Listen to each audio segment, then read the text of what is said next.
जी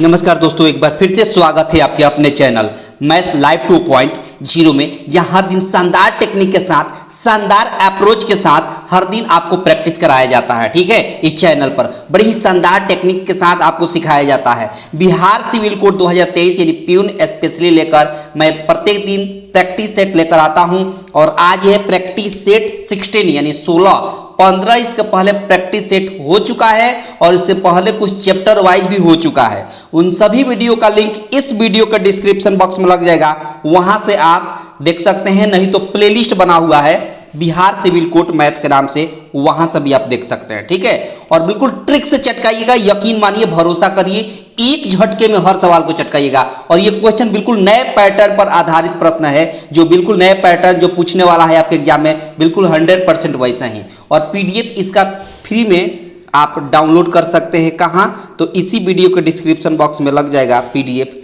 बिल्कुल फ्री में आप डाउनलोड कर सकते हैं। ठीक है, और चलिए सीधे अगले स्लाइड पर, ठीक है ना, अगले स्लाइड पर चलिए, अंत तक देखिएगा। हर क्वेश्चन से आपको कुछ ना कुछ सीखने को जरूर मिलेगा। बस आपसे छोटी सी नम्र निवेदन है कि सब लोग लाइक कर देंगे, ज़्यादा से ज़्यादा अपने दोस्तों के पास शेयर कर देंगे, और चैनल पर अगर पहली बार हैं तो चैनल को सभी लोग सब्सक्राइब करके रखें, ताकि आने वाले अपडेट का नोटिफिकेशन आपको सबसे पहले मिलता रहेगा। ठीक ना, चलिए ये रहा आज का पहला सवाल, जो बिल्कुल आप एक झटके में चटकाएंगे। देखते रहिए और सीखते रहिए। देखिए यहाँ बोर्ड मास हम फॉलो करेंगे। क्या फॉलो करिएगा? बोर्ड मास। सबसे पहले प्लस से मल्टीप्लाई है, माइनस से माइनस है, तो सबसे पहले मल्टीप्लाई करेंगे। 18 में 4 से गुणा करेंगे तो 18 चूँकि 72 होता है, 72 में 4 जोड़ेंगे तो 72 4 कितना हो गया? 76 हो गया। ठीक है, और -6 और -8 मिलकर -14 हो गया। ठीक है, बहुत शानदार।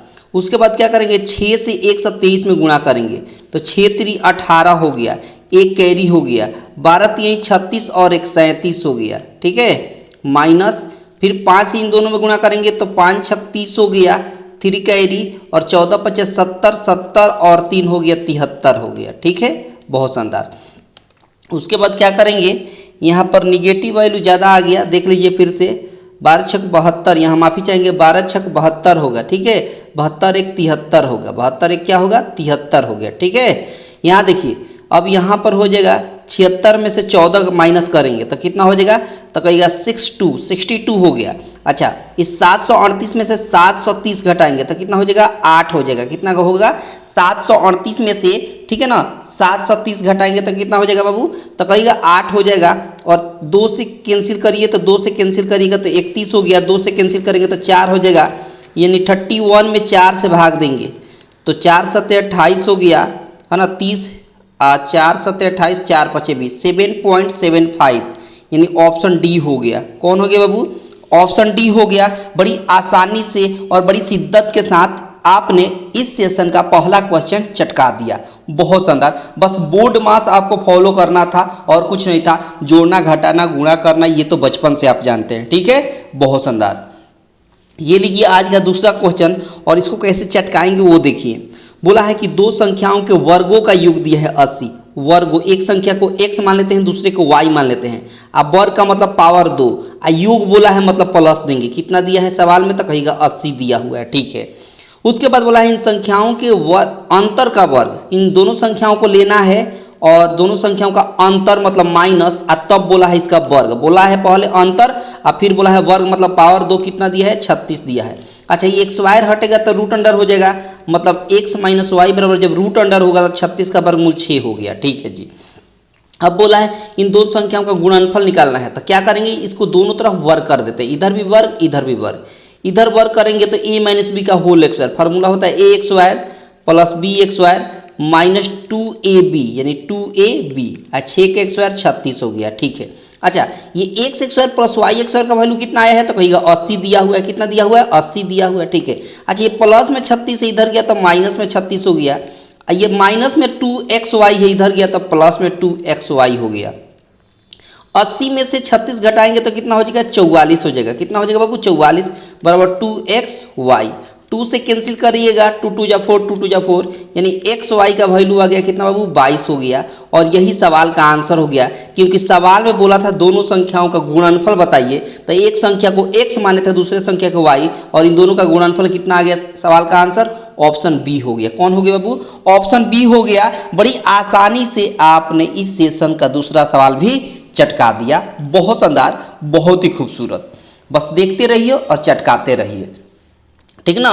उससे पहले फिर से मैं कुछ याद दिला दूं कि अगर ये पसंद आ रहा है सब लोगों तो क्या करें, ज़्यादा से ज़्यादा लाइक कर दे, ज़्यादा से ज़्यादा अपने दोस्तों के पास शेयर कर दीजिए। चैनल पर अगर पहली बार हैं तो चैनल को सब्सक्राइब कर लीजिए, ताकि हर तरह के आने वाले नए अपडेट का नोटिफिकेशन आपको सबसे पहले मिलता रहेगा, और हर तरह के ट्रिक का नोटिफिकेशन भी आपको सबसे पहले मिलता रहेगा, ठीक है। बहुत शानदार, बहुत ही खूबसूरत। देखो अगला सवाल देखिए, अगला सवाल कैसे चटकाएंगे बिल्कुल एक झटके में। सवाल देखिए, इसको कैसे चटकाएंगे बिल्कुल एक झटके में। देखो क्या है कि दो संख्याओं का योग 68 दिया हुआ है। दो संख्या कौन कौन, एक संख्या को x मान लेते हैं, दूसरी संख्या को y मान लेते हैं, यानी बड़ी संख्या को x मान लेते हैं, छोटी संख्या को y मान लेते हैं। और दोनों का योग कितना दिया है सवाल में, 68 दिया हुआ है, तो 68 दे दिए, ठीक है। अच्छा, तथा उनका अंतर 22 है। अंतर 22 का मतलब इन दोनों संख्याओं का अंतर मतलब एक में से 2 घटा देंगे तो क्या हो जाएगा, x में से y घटा देंगे तो ये 22 दे दिया है, ठीक है। उसके बाद बोला है कि उनमें से बड़ी संख्या का मान क्या होगा। बड़ी संख्या मतलब x का वैल्यू निकालना है। तब इसका ट्रिक देखिए, बड़ी ही शानदार ट्रिक है, जानदार ट्रिक है। देखो x का वैल्यू निकालने का ट्रिक क्या है कि इन दोनों को जोड़ दीजिए और आधा कर दीजिए। 68 में 22 जोड़ेंगे तो कितना होगा, 90 होगा, और 90 में आधा करेंगे 2 से भाग करके तो 45 आपके सवाल का सही क्या हो जाएगा, आंसर हो जाएगा, मतलब ऑप्शन ए हो जाएगा। ऑप्शन ए हो जाएगा। बड़ी आसानी से आपने इस क्वेश्चन को क्या कर दिया बाबू, चटका दिया। बहुत शानदार। आगे देखिए अगला सवाल, अगला सवाल को कैसे चटकाएंगे बिल्कुल एक झटके में। देखो बोला है 63, 72 तथा 180 का महत्तम समापवर्तक क्या होगा। 63, 72, 180 का महत्तम मतलब HCF निकालना है। HCF निकालना है और इसका ट्रिक देखिए, बड़ी ही शानदार और ज़बरदस्त ट्रिक है। ऑप्शन में जाएंगे, HCF का मतलब होता है हाईएस्ट कॉमन फैक्टर। इस पूरे ऑप्शन में जाएंगे, चारों ऑप्शन में सबसे बड़ी संख्या को लेंगे। सबसे बड़ी संख्या कौन है, 27 है। 27 से तीनों में भाग देंगे, क्या पूरा पूरा भाग लगेगा। 27 से क्या पूरा पूरा भाग लगेगा, तो कहेगा नहीं लगेगा। 27 से तीनों में पूरा पूरा भाग नहीं लगेगा, इसलिए ऑप्शन नहीं होगा, इसलिए ऑप्शन नहीं होगा, ठीक है। अच्छा, इससे छोटी संख्या कौन है, 20 से छोटी संख्या कौन है, 18 है। क्या 18 से सब में पूरा पूरा भाग लगेगा, तो देखिए 9 से नहीं लगेगा। 18 से भी तीनों में बारी बारी से भाग दीजिएगा, तीनों में 18 से तो पूरा पूरा भाग नहीं लगेगा, तो ये भी ऑप्शन नहीं होगा। अच्छा, इससे अब छोटी संख्या कौन है, तो ऑप्शन सी में 9 है। ऑप्शन सी में कौन है, 9 है। क्या 9 से सब में पूरा पूरा भाग लगेगा, तो कहेगा जी लगेगा, तो ऑप्शन सी हो गया, ऑप्शन सी हो गया। अगर इससे भी नहीं होता तो हम चेक करते ऑप्शन डी से, यानी बड़ी संख्या से स्टार्ट करेंगे, चाहे किसी भी ऑप्शन में हो, ठीक है। बहुत शानदार, बहुत ही खूबसूरत, आसानी से इस ट्रिक की सहायता से आपने क्या कर दिया, चटका दिया। बहुत शानदार। आगे देखिए अगला सवाल, अगला सवाल भी बहुत महत्वपूर्ण है। देखिए इसमें भी बोर्ड मास को फॉलो करेंगे। सवाल में बोला है कि कितना दिया है, 36, 40 दिया हुआ है। प्लस है तो प्लस देंगे, सबसे पहले मल्टीप्लाई कर देंगे, यानी 14 में 15 से गुणा करेंगे। अच्छा, सबसे आसान ट्रिक बताएं 14 में 15 से गुणा करने का। सबसे आसान ट्रिक 14 में 15 से गुणा करना है। इसके बीच में एक संख्या है 15, कौन संख्या है, 15। 15 का स्क्वायर करिए, 1 माइनस करिए, 14 15 में गुणा हो, 14 16 में गुणा हो जाएगा। 15 का स्क्वायर 225, 225 में से 1 घटाएंगे तो 224 हो गया, यानी 14 और 16 में गुणा करेंगे तो 224 हो जाएगा। अब प्लस 340 है तो 340। ये दो संख्याओं के बीच अगर एक कोई संख्या है तो उन दोनों में गुणा करना आसान होता है, और यही ट्रिक से चटकाया जाता है। अब करना कुछ नहीं, सबको जोड़ दीजिए। 0 में 4 जोड़ेंगे तो 4 हो गया, फिर 4 2 6, 6 4 10 का 0, एक कैरी हो गया, फिर 3 3 3 2 5, 5 और 36 41 और एक 42 हो गया। 42 0 4 हो गया, ऑप्शन डी। 42 0 4 हो गया मतलब ऑप्शन डी हो गया। बड़ी आसानी से आपने चटका दिया। अगर ये प्लस हो तो, अगर दूसरा आंसर कब आएगा, जब यहाँ अगर भाग देंगे तब, लेकिन मुझे लगता है प्लस ही है, इसीलिए। अगर भाग रहता तो यहाँ भाग का साइन देते और भाग करते, ठीक है। बहुत शानदार। आगे देखिए अगला क्वेश्चन, अगला क्वेश्चन कैसे चटकाएंगे बिल्कुल एक झटके में। देखो सवाल में बोला कि मनीष और किसलय की वर्तमान आयु का अनुपात दिया है। एक तरफ मनीष है और एक तरफ किसलय है। इन दोनों का जो एज है, एज का अनुपात दिया हुआ है 5:4। ये प्रेजेंट एज है, प्रेजेंट एज है इन दोनों का, ठीक है। बोला है उनकी आयु का युग 54 वर्ष है। अच्छा, आपके हिसाब से दोनों का युग कितना है? आपके हिसाब से 5 और 4 9 यूनिट है, और क्वेश्चन के हिसाब से यही 9 यूनिट का वैल्यू दिया है 54। यानी 1 यूनिट का वैल्यू कितना हो जाएगा? तो 9 छक 54। 1 यूनिट का वैल्यू 6 हो गया। तो किसलय की वर्तमान आयु बताइए। किसलय कितना यूनिट है? 4 यूनिट है। 1 यूनिट का वैल्यू 6, 1 यूनिट का वैल्यू 6, तो 4 यूनिट का वैल्यू 6 चुका 24 वर्ष हो जाएगा। यानी किसलय अभी कितने साल का है? 24 वर्ष का है। ऑप्शन कौन हो जाएगा? ए हो जाएगा। ऑप्शन कौन हो जाएगा बाबू? ए हो जाएगा। चटका दिया ना बड़ी आसानी से और बड़ी शिद्दत के साथ। बहुत शानदार, बहुत ही खूबसूरत। आराम से सीखिए, कोई हड़बड़ी नहीं है। देखो बोला है 4 क्रमागत सम संख्याओं का औसत 27 है, तो सबसे छोटी संख्या बताइए। इसका ट्रिक देखिए, इसका ट्रिक देखिए, बड़ी शानदार ट्रिक है। देखो क्या ट्रिक है। 4 क्रमागत सम संख्याओं का औसत कितना दिया है? 27 दिया है। देखो जब भी किसी संख्याओं का औसत देता है, जब भी किसी संख्याओं का औसत देता है, कोई भी संख्या हो 4, 5, 10, 15 कुछ भी, और उसका औसत दिया है, मतलब क्या कि ये मिडिल संख्या होती है। कौन संख्या होती है? मिडिल संख्या होती है। ये कौन संख्या होती है? मिडिल संख्या।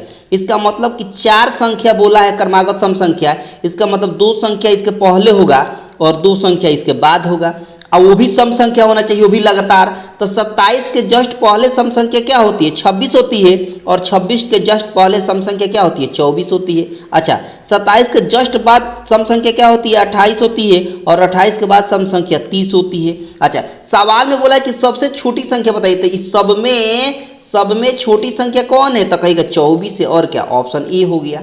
ऑप्शन ई हो गया। आसानी से आपने चटका दिया, और बड़ा ही शानदार ट्रिक है।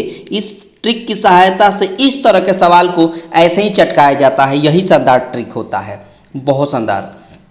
आगे देखिए अगला सवाल।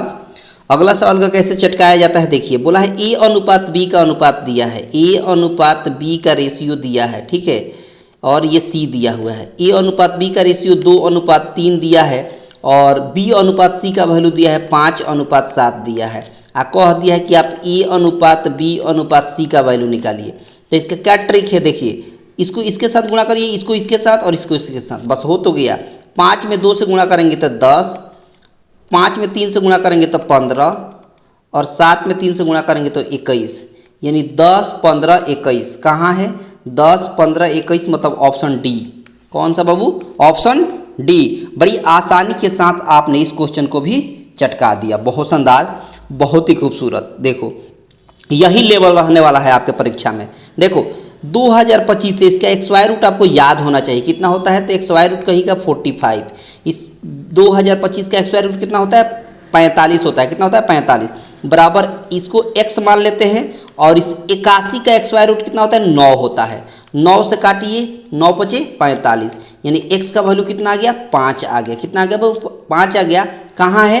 तो कहेगा ऑप्शन सी है। कहाँ है बाबू? ऑप्शन सी है। बड़ी आसानी से आपने इस क्वेश्चन को क्या कर दिया बाबू? चटका दिया। बहुत शानदार, बहुत ही खूबसूरत। आगे देखिए अगला सवाल भी बहुत आसान है, और आसानी से आप चटकाएंगे भी। देखो सवाल में बोला है कि 216 का क्यूब रूट निकालना है। क्या निकालना है? Cube root. इसका क्या निकालना है? Cube root. 216 का क्यूब रूट होता है 6। अच्छा, चूंकि यहाँ 3 है तो यहाँ 3 3 का जोड़ा लगेगा। 3 यहाँ, 3 यहाँ, मतलब कितना हो गया? 3 3 जोड़ा का मतलब 2 अंक हो गया। कितना अंक हो गया? 2 अंक। तो 1 अंक तो 6 हो चुका है, एक जीरो पहले दे देंगे, 2 अंक नहीं हो गया, तो 2 अंक के बाद यहाँ दशमलव देंगे, क्योंकि यहाँ पर दशमलव है। क्या है? दशमलव है। यहाँ पर 0.06 आ गया। 0.06 का मतलब हो गया ऑप्शन बी। कौन हो गया बाबू? Option B. कैसे हुआ? तो यहाँ 3 3 का जोड़ा लगा। 3 अंक 2 1 6 है, 3 0 2, 3 3 0 हो गया। 3 0 यहाँ का एक जोड़ा लग गया, एक पेयर, 3 अंक का यहाँ, 3 अंक यहाँ, 3 अंक यहाँ, 2 अंक हुआ ना। तो 2 स्थान के बाद हमने यहाँ पॉइंट दिया, इसलिए हमको बात पता चल गई कि इसका आंसर 0.06 हो जाएगा। 0.06 हो गया। ठीक है। अगर यहाँ पर मान लीजिए 2 रहता तो 2 2 का जोड़ा लगता तो 3 स्थान हो जाता। ठीक है, बहुत शानदार। इसी तरह चटकाया जाता है। ठीक है, देखो सवाल में देखिए, सवाल में बोला है कि 9 के पावर क्या दिया है 3/2। अच्छा, इस 9 को आप लिख सकते हैं 3 के पावर 2। क्या लिख सकते हैं 3 के पावर 2। आप पहले से पावर कितना दिया हुआ है 3/2, ठीक है। तो 2 से 2 कैंसिल हो गया, इसका मतलब 3 के पावर 3 हो गया, और 3 के पावर 3 का मतलब होता है 27। 3 के पावर 3 का मतलब क्या होता है 27 होता है। Option C. कौन सा बाबू, ऑप्शन सी। आसानी से चटका दिया ना, बहुत आसानी से आप हर सवाल को चटकाइएगा, आपको थोड़ा सा भी दिक्कत होने वाली नहीं है। चलो अगला सवाल देखिए, अगला सवाल देखिए, अगला सवाल भी आसान है। देखो सवाल में बोला है कि x का मतलब मल्टीप्लाई 16 होल 2/3%। परसेंटेज जब मैंने पढ़ाया था तो उस समय पहला दिन जो मैंने क्लास लिया था परसेंटेज में, उसमें मैंने सिखाया था परसेंटेज का फ्रैक्शन वैल्यू याद करने के लिए, ठीक है। इसका फ्रैक्शन वैल्यू होता है 1/6। कैसे हुआ तो 16 या 48, 48 2 50/3 होगा। अब परसेंट नीचे 100 आएगा तो 50 दूना 100 मतलब 1/6 हो जाएगा, 1/6 हो जाएगा। ये इसका फ्रैक्शन वैल्यू मैंने याद करवाया था, ठीक है, परसेंटेज वाला चैप्टर में। अगर उसको आप नहीं देखेंगे उस वीडियो का लिंक इस वीडियो के डिस्क्रिप्शन बॉक्स में लग जाएगा, ठीक है। बराबर 150 है तो 150। अब ये 6 इधर जाकर मल्टीप्लाई हो जाएगा तो x का वैल्यू हो गया 15 में 6 से गुणा करेंगे तो 990 हो जाता है। 15 में 6 से गुणा करेंगे तो 90 हो जाएगा। 1 जीरो है तो 1 जीरो यानी 900 हो गया। कहाँ हो गया 900 हो गया। Option D. कौन सा बाबू, तो कहिएगा ऑप्शन डी। बड़ी आसानी के साथ आपने इस क्वेश्चन को क्या कर दिया बाबू, चटका दिया। बहुत बढ़िया। देखो सवाल देखिए, अगला बोला है, सवाल बोला है कि एक वस्तु 25% लाभ पर 2500 रुपये में बेची गई। लाभ प्रतिशत बताइए। एक बात बताइए, 25% का फ्रैक्शन वैल्यू मैंने याद करवाया था, इसका क्या होता है फ्रैक्शन वैल्यू 1/4। क्या होता है 1/4। मैंने जब सीपी और ये प्रॉफिट लॉस पढ़ा रहा था तब बोला था कि नीचे वाला वैल्यू को हम सीपी कहेंगे यानी कॉस्ट प्राइस, ऊपर वाला वैल्यू को प्रॉफिट हो रहा होगा तब प्रॉफिट कहेंगे, और लॉस हो रहा होगा तब लॉस कहेंगे, तब प्रॉफिट हो रहा है तब प्रॉफिट करेंगे। इसका मतलब सीपी कितना हो जाएगा 4, जिस यूनिट पर वस्तु खरीदी जा रही है, और एसपी क्या हो जाएगा तो इसमें 1 जोड़ेंगे क्योंकि क्या हो रहा है प्रॉफिट हो रहा है ना, तो 1 जोड़ेंगे तो कितना हो जाएगा 5 हो जाएगा। इसका मतलब 4 यूनिट में खरीदा जा रहा है और 5 यूनिट में बेचा जा रहा है। आपके हिसाब से 5 यूनिट में बेचा जा रहा है और क्वेश्चन के हिसाब से 2500 रुपये में बेचा जा रहा है, तो यही 5 यूनिट का वैल्यू कितना हो जाएगा 2500 हो जाएगा। तो 1 यूनिट का वैल्यू 5 से काटिएगा तो कितना हो जाएगा 500 हो जाएगा, यानी 1 यूनिट का वैल्यू 500 हो गया। तो बोला है कि लाभ की राशि बताइए, तो लाभ कितना का हो रहा है 4 यूनिट में खरीदे रहे हैं, 5 यूनिट में बेच रहे हैं, तो कितना का लाभ हो रहा है, तो कहिएगा 1 यूनिट का लाभ हो रहा है। और यही 1 यूनिट का वैल्यू तो यहाँ आया 500, यही तो 1 यूनिट है, यही 1 यूनिट का वैल्यू कितना आया 500 आया है। ऑप्शन थर्ड हो जाएगा, ऑप्शन सी। कौन सा हो जाएगा ऑप्शन सी। आसानी से इसको भी सॉल्व कर लिया ना, बहुत आसान है, आपको दिक्कत होने वाली नहीं है। हर क्वेश्चन को एकदम एक झटके में चटकाइएगा, कोई दिक्कत होने वाली है ही नहीं, ठीक है। आगे देखिए अगला सवाल।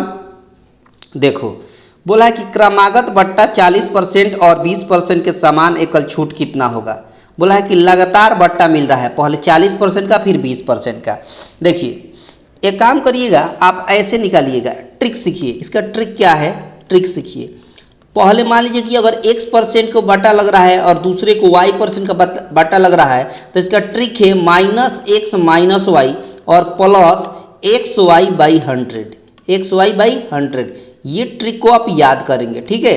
अब देखो कितना बट्टा लग रहा है 40%, तो -40 लिखेंगे।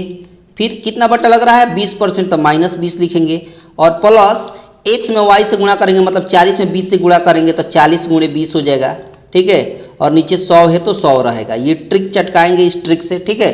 -40 -20 मिलकर -60 हो गया, प्लस 1 जीरो से 1 जीरो कट गया, दूसरा जीरो से दूसरा जीरो कट गया, 4 दूना हो गया 8, यानी -60 और प्लस 8 कितना होगा, तो कहेंगे 10 में से 8 गया 2 हो गया, यहाँ 5 हो गया, यानी -52%, -52%। और ये माइनस क्या दर्शा रहा है, माइनस ये दर्शा रहा है कि छूट हो रही है। क्या हो रही है, छूट हो रही है, ठीक है। तो यहाँ पर ऑप्शन क्या हो जाएगा, डी हो जाएगा। बोला था कि कितना एकल छूट मिलेगा, तो कहेगा 52%, यानी ऑप्शन डी हो गया। बड़ी आसानी से आपने इस क्वेश्चन को भी चटका दिया, बहुत शानदार। आगे देखिए अगला सवाल। अगला सवाल भी बहुत महत्वपूर्ण है, देखते रहिए और चटकाते रहिए। देखो सवाल में बोला है कि ए किसी कार्य को 10 दिन में समाप्त कर सकता है और बी इसी कार्य को 15 दिन में समाप्त कर सकता है, तो दोनों मिलकर इस काम को करें तो कितने दिन में समाप्त कर सकेंगे। तो देखिए, ए कोई व्यक्ति है जो एक काम को 10 दिन में करता है और बी कोई व्यक्ति है जो इस काम को 15 दिन में करता है। ठीक है, दोनों का क्या निकालेंगे, सबसे पहले टोटल वर्क। कैसे क्या निकालेंगे, टोटल वर्क। टोटल वर्क कैसे निकाला जाता है, तो दोनों का एलसीएम ही उसका टोटल वर्क होता है। दोनों का एलसीएम ही टोटल वर्क होता है। तो 10 और 15 का एलसीएम कितना हो जाएगा, तो कहीं का 30 हो जाएगा। 30 क्या हुआ, तो कहीं का टोटल वर्क हुआ। अच्छा, 10 व्यक्ति है, 30 काम है। 10 व्यक्ति है, 30 काम है, तो एक काम कितना होगा, तो 10 से 30 में भाग देंगे तो कितना हो जाएगा, तो कहीं का 3 क्षमता होगा। एक का कितना क्षमता हो जाएगा, 3 हो जाएगा। ठीक है, अच्छा 15 व्यक्ति है, 30 काम करना है, तो कितना काम होगा, तो कहेगा कि एक दिन में कितना काम होता है, तो 15 दूना 30, यानी एक दिन में 2 काम होगा, यहाँ एक दिन में 3 काम होगा। अब बोला है सवाल में कि ए और बी दोनों मिलकर कितना दिन में करेंगे, तो टोटल काम कितना है, तो कहेगा 30 काम है। टोटल काम कितना है, 30 काम है। करना किनको है, तो दोनों के है। तो इसका क्षमता 3 है, इसका क्षमता 2 है। इसका क्षमता 3 है, इसका क्षमता 2 है, तो 3 2 मिलकर कितना हो गया, 5। यानी 5 क्षमता से करेंगे तो कितना दिन में कंप्लीट हो जाएगा, 5 6 30, यानी 6 दिनों में उन दोनों मिलकर उस काम को क्या कर देंगे, कंप्लीट कर देंगे। ऑप्शन हो गया बी। कौन हो गया बाबू, ऑप्शन बी हो गया। और बड़ी आसानी से आपने इस सवाल को चटका दिया, बहुत शानदार। आगे देखिए अगला सवाल। अगला सवाल भी महत्वपूर्ण है, देखते रहिए और चटकाते रहिए। देखो, सवाल में बोला है कि एक व्यक्ति 5 मिनट में 600 मीटर की दूरी तय करता है। ठीक है, 5 मिनट में 600 मीटर की दूरी तय करता है। तो बोला कि किलोमीटर प्रति घंटा में चाल बताइए। देखिए, चाल बराबर क्या होता है, तो याद रखिएगा, चाल बराबर होता है दूरी बटा समय। दूरी बटा समय क्या होता है, दूरी बटा समय, इसको याद रखेंगे। ठीक है, अब देखिए, अच्छा एक बात बताइए, दूरी कितना है टोटल, तो कहिएगा 600 है। ठीक है जी, बहुत बढ़िया। नीचे समय कितना लग रहा है, तो कहिएगा 5 मिनट लग रहा है। तो मिनट को पहले सेकंड में बदल देंगे, तो 5 मिनट में कितना सेकंड होगा, तो 5 गुणे कर दीजिए 60 सेकंड में बदल गया ना, बहुत बढ़िया। अब देखिए, यहाँ से एक जीरो कट गया, 5 से 10 बार में कट गया, और 6 से 10 बार में कट गया, और 5 से 2 बार में कट गया, यानी 2 मीटर प्रति सेकेंड हो गया। 2 मीटर प्रति सेकेंड। अब इसको बदलना है किस में बाबू, तो किलोमीटर प्रति घंटा में। उसको बदलने के लिए 18/5 से गुणा करना पड़ेगा। मीटर प्रति सेकेंड को जब भी देखो मीटर प्रति सेकेंड में रहे और उसको बदलना किस में हो, किलोमीटर प्रति घंटा में, तो हम गुणा करेंगे 18/5 से। अच्छा, जब किलोमीटर प्रति घंटा रहे और बदलना हो मीटर प्रति सेकेंड में, तो उसमें गुणा करेंगे 5/18 से। ये दोनों ट्रिक और टेक्निक याद रखेंगे, आप आसानी से बदल लीजिएगा। ठीक है, तो देखो, मीटर प्रति सेकंड को हमको किस में बदलना था, किलोमीटर प्रति घंटा में, तो 18/5 से इसमें गुणा करेंगे, तो 18 दूना हो गया 36 हो गया, और 36 में 5 से भाग देंगे तो 7.2 होगा। कितना होगा बाबू, 7.2 हो जाएगा, 7.2 हो जाएगा। ठीक है, 7.2 का मतलब हो गया कि ऑप्शन डी। कौन सा हो गया बाबू, ऑप्शन डी हो गया। चटका दिया ना आसानी से, बहुत ही शानदार और बहुत खूबसूरती के साथ आप इस क्वेश्चन को क्या कर दिए बाबू, चटका दिया, बहुत शानदार। देखो अगला क्वेश्चन देखिए, अगला क्वेश्चन भी बहुत महत्वपूर्ण होने वाला है। देखिए, चटकाते हुए चलिए। देखो, सवाल में बोला है कि एक रेलगाड़ी 108 किलोमीटर प्रति घंटा की गति से चल रही है, तो 15 सेकेंड में कितनी दूरी तय करेगी। सबसे पहले मीटर में लाना है, तो इसको किलोमीटर प्रति घंटा को मीटर प्रति सेकंड में बदल दीजिए। चाल जो दिया है, चाल इसका स्पीड जो दिया है, स्पीड कितना दिया है, 108 किलोमीटर प्रति घंटा को, ये किलोमीटर प्रति घंटा है, इसको बदल दीजिए किसमें बाबू, तो कहेगा मीटर प्रति सेकंड में, तो 5/18 से गुणा करना पड़ेगा। तो 18 से काटिए, 9 से काटिए 2 बार में, 9 से 9 एकम 9, 9 दूना 18, 2 से 6 बार में, कितना बार में, 2 से 6 बार में, तो 6 5 हो गया 30 मीटर प्रति सेकंड। अब बोला है कि 15 सेकंड में तो कितना दूरी तय करेगी, तो दूरी बराबर क्या फार्मूला होता है, तो कहेगा चाल गुणे समय। क्या होता है बाबू, चाल गुणे समय होता है, यानी स्पीड इनटू टाइम। स्पीड कितना है, तो कहेगा 30 है, समय कितना लग रहा है 15 सेकेंड, तो 15 × 45 हो गया, यानी हो गया 450 मीटर। कितना बाबू, 450 मीटर का मतलब हो गया ऑप्शन सी हो गया। कौन हो गया बाबू, ऑप्शन सी हो गया। और बड़ी आसानी से आपने इस क्वेश्चन को भी चटका दिया, बड़ी शिद्दत के साथ, आपको थोड़ा सा भी दिक्कत नहीं हुआ। ठीक है, बहुत शानदार।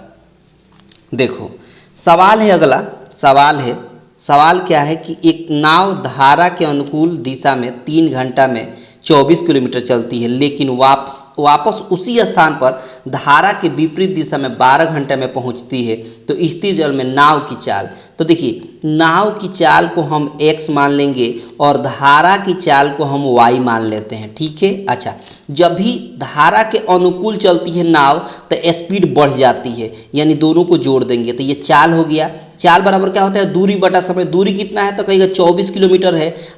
समय होता है कितना? 3 घंटा दिया है, तो काटेंगे तो कितना होगा? 8 हो जाएगा।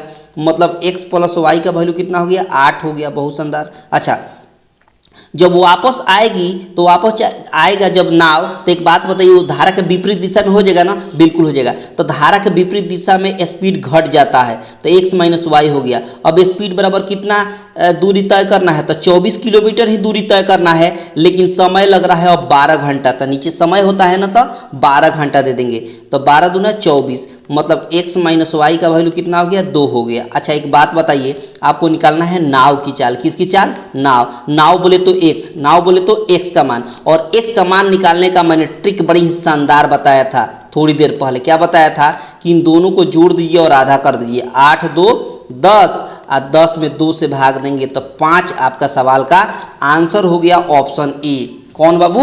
Option A. और धारा की चाल कहता तो हम y का वैल्यू निकालते हैं, और y का ट्रिक कैसा होता है निकालना? तो घटा देते और आधा कर देते हैं। x का निकालना है तो जोड़कर आधा करेंगे, y का निकालना हो तो घटाकर आधा कर देंगे तो निकल जाएगा। ये शानदार अप्रोच होता है और शानदार ट्रिक होता है। अगर पसंद आ रहा है तो थोड़ा शेयर करते भी रहिए, ठीक है ना? शेयर भी करते रहिए अपने दोस्तों के पास। अब देखो, 2 नल एक टंकी को क्रमशः 2 घंटे और 3 घंटे में भर देते हैं। यदि दोनों नल एक साथ खोल दिए जाएं तो टंकी भरने में कितना समय लगेगा? देखो, एक नल एक है जिसको 2 घंटा लग रहा है, दूसरा नल को 3 घंटा में लग रहा है। ठीक है। अब देखिए, इसको सेम वही टाइम एंड वर्क की तरफ बनता है ये। इसका टोटल वर्क निकालेंगे। टोटल वर्क कितना हो जाएगा? 6 हो जाएगा टोटल वर्क। तो 2 से 6 में भाग देंगे तो 3 यूनिट, और 3 से 6 में भाग देंगे तो 2 यूनिट। यानी पहली की क्षमता 3 है और दूसरे की क्षमता 2 है। ठीक है। अब देखिए, तो भरना है पहले को और दूसरे को, दोनों को मिलकर भरना है। टोटल कितना क्षमता है? 6 लीटर का टंकी है। कितना लीटर का? 6 लीटर का टंकी है। एक की क्षमता 3 है, दूसरे की क्षमता 2 है, तो 3 2 मिलकर कितना हो गया? 5 हो गया। तो 5 क्षमता से भाग देंगे तो 1 कितना हो जाएगा? 2 हो जाएगा। कितना हो जाएगा? 1.2 हो जाएगा। चाहे आप ऐसे कर सकते हैं, इसको आपको बदलना होगा। इतना घंटा हो गया ना, तो इसको मिनट में भी बदल सकते हैं। किस में बदल सकते हैं? मिनट में भी। आप ऐसे कह सकते हैं, ठीक है? आप ऐसे कह सकते हैं कि इसको मिनट में बदलेंगे, तो मिनट में बदलेंगे तो 6 से भाग दे दीजिए, या नहीं तो 60 से गुणा कर दीजिए, पता चल जाएगा। 60 से गुणा कर दीजिए तो 5 से 1/2 हो गया। कितना हो गया? कितना हो गया? 5 से 5 दूना 10, यानी 12 छक हो गया 72। कितना हो गया? 12 छक 72। कितना हो गया? मिनट हो गया। तो 60 मिनट में 1 घंटा होता है, और 12 मिनट अलग कर दीजिए तो 60 मिनट का मतलब 1 घंटा। अब 12 मिनट को अलग कर दीजिए तो 12 मिनट अलग हो गया, मतलब 1 घंटा 12 मिनट हो गया। ऑप्शन सी हो गया। ऑप्शन कौन सा हो गया बाबू? सी हो गया। बड़ी आसानी से आपने इस क्वेश्चन को भी चटका दिया। ये देखिए अगला क्वेश्चन। अगला क्वेश्चन को कैसे चटकाएंगे? बोला है कि ए बी सी ने 26,000, 34,000 और 10,000 रुपया निवेश करते हैं और वर्ष के अंत में 3500 रुपया लाभ होता है। तब बी का हिस्सा बता दीजिए। ए है, ये बी है और सी है। ए जो है पैसा एक बिजनेस में 26,000 रुपया लगा रहे हैं, और बी जो है एक बिजनेस में 34,000 रुपया लगा रहे हैं। ठीक है। और सी जो है एक बिजनेस में 10,000 रुपया लगा रहे हैं। ठीक है, बहुत शानदार। तो यहाँ से 3 जीरो से 3 जीरो काट दीजिए, तो काट दिए तो 2 से काटिए 13 हो गया, 2 से काटिए 17 हो गया, और 2 से काटिए 5 हो गया। ठीक है। अच्छा, जो मैंने बताया था जब इसके पहले मैंने पढ़ाया है क्या? साझेदारी यानी पार्टनरशिप, और ये पार्टनरशिप का ही क्वेश्चन है। मैंने क्या बताया था कि जो ये पूंजी होता है, इसको कैंसिल करने के बाद जो रेशियो के रूप में मिलता है, वो बेसिकली किस रूप में मिलता है? तो प्रॉफिट के रूप में मिलता है। किस रूप में मिलता है? प्रॉफिट के रूप में मिलता है। तो तीनों मिलाकर कितना का प्रॉफिट हो रहा है? तो जोड़िए तो 7 3 10, 10 5 15 हो गया, 1 1 2 1 3 हो गया, 35 यूनिट। और यही 35 यूनिट का वैल्यू सवाल में दिया है 3500 रुपया। कितना रुपया? 35 रुपया। तो 35 से काटिएगा तो 1 यूनिट का वैल्यू कितना हो गया? 100 हो गया। जब एक यूनिट का वैल्यू 100 हो गया तो लाभ में बी का हिस्सा पूछा है, बी मतलब 17 यूनिट का वैल्यू पूछा है। एक यूनिट का वैल्यू 100 तो 17 यूनिट का वैल्यू कितना हो जाएगा, 1700 हो जाएगा। और क्या, 1700 आपके सवाल का आंसर हो गया, यानी ऑप्शन सी हो गया। ऑप्शन कौन सा हो गया बाबू, ऑप्शन सी हो गया। बड़ी आसानी से आपने इस सवाल को क्या कर दिया, चटका दिया। बहुत शानदार, बहुत ही खूबसूरत। ठीक है, आगे देखिए अगला सवाल देखिए कैसे चटकाया जाता है। बोला है कि 1500 रुपये की राशि पर 6% की दर से कितने वर्षों का साधारण ब्याज 180 हो जाएगा। आपने साधारण ब्याज का मैंने चैप्टर जब पढ़ाया था तो उसमें बताया था एक ही फार्मूला होता है, SI बराबर PRT/100। ठीक है, अच्छा SI है कितना तो कहिएगा 180 हुआ है SI। ठीक है, बराबर P का वैल्यू 1500 दिया है तो 1500 यहाँ लिख देंगे।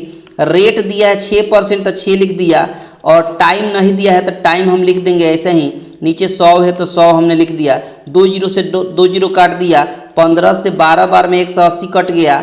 ठीक है, और 6 से 12 कट गया 2 बार में, यानी टाइम हो गया 2 साल। टाइम कितना हो गया, 2 साल। ऑप्शन सी, ऑप्शन कौन सा बाबू, सी। बड़ी आसानी से आपने इस सवाल को चटका दिया। ठीक है, ये चैप्टर मैंने बड़ी अच्छे तरीके से हर टाइप के क्वेश्चन मैंने पढ़ाया है, इसका भी लिंक इस वीडियो के डिस्क्रिप्शन बॉक्स में लग जाएगा, वहाँ से आप देख सकते हैं। ठीक है, साधारण ब्याज का यानी सिंपल इंटरेस्ट का, और ये है चक्रवृद्धि ब्याज का, इसका भी मैंने पढ़ाया है। देखो इसमें बोला है कि 5000 रुपये का 3 वर्ष के लिए 10% की वार्षिक दर से चक्रवृद्धि ब्याज ज्ञात कीजिए। तो बहुत सारा ट्रिक है, तो इस सवाल को बनाने के लिए सबसे अच्छा ट्रिक क्या है कि 10% का वैल्यू निकाल, फ्रैक्शन वैल्यू क्या होता है 1/10, 1/10।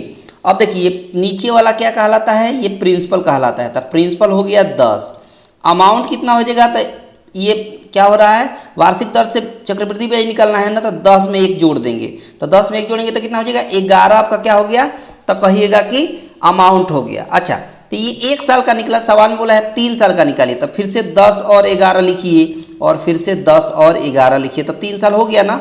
अब देखिए यहाँ हो गया 1000, यहाँ हो गया 1000, यहाँ हो गया 11, 11 में 3 बार गुणा करिएगा तो 1331 हो जाएगा। कितना हो जाएगा, 11 का क्यूब 331 होता है। अच्छा, यही 1000 यूनिट का वैल्यू सवाल में दिया है 5000, यही 1000 यूनिट का वैल्यू सवाल में दिया है 5000। इसका मतलब कि ये 1 यूनिट का वैल्यू 5 हो गया। 1 यूनिट का वैल्यू कितना हो जाएगा, 5 हो जाएगा। 3 जीरो से 3 जीरो काट दीजिएगा तो 1 यूनिट का वैल्यू कितना हो जाएगा, 5 नहीं हो जाएगा। अच्छा, सवाल में बोला है कि चक्रवृद्धि ब्याज, अच्छा इन दोनों के बीच में कितना का अंतर है, तो अंतर ही क्या कहलाता है, ब्याज कहलाता है। प्रिंसिपल और अमाउंट, प्रिंसिपल और अमाउंट का जो डिफरेंस होता है ना, वही क्या कहलाता है, तो कहेगा चक्रवृद्धि ब्याज होता है, ये चाहे इंटरेस्ट होता है।